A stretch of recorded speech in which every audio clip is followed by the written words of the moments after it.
Alex, I always appreciate when you just go after this whole climate change hoax and you put people in their place with actual facts and not feelings. But the agenda rolls on. I mean, this administration, even more than the Obama administration, is really dedicated to its tree huggery. And I don't see an end in sight. What do you see as the best way for us to combat not only the narrative, but this legislation that's money sucking that's being put forward seemingly on a daily basis?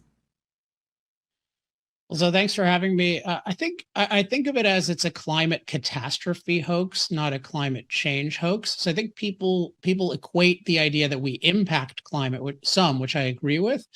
It's warmed to 1 degree Celsius in the past 100 plus years, and I think we've contributed to that. They equate that with climate catastrophe.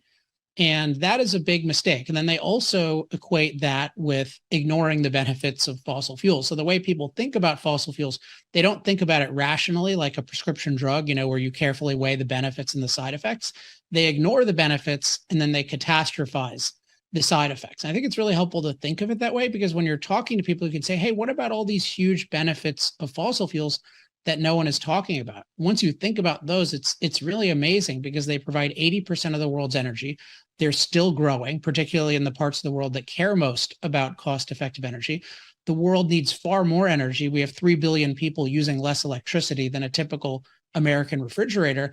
And there are no alternatives that can replace fossil fuels in the near future. And they also, by the way, keep us safer from climate. Things like heating and air conditioning and irrigation, they've actually made us 50 times safer from climate-related disaster death in the past 100 years. So if you start thinking about the benefits of fossil fuels and you think about our climate impacts in a very reasonable, precise way, you become really pro fossil fuels.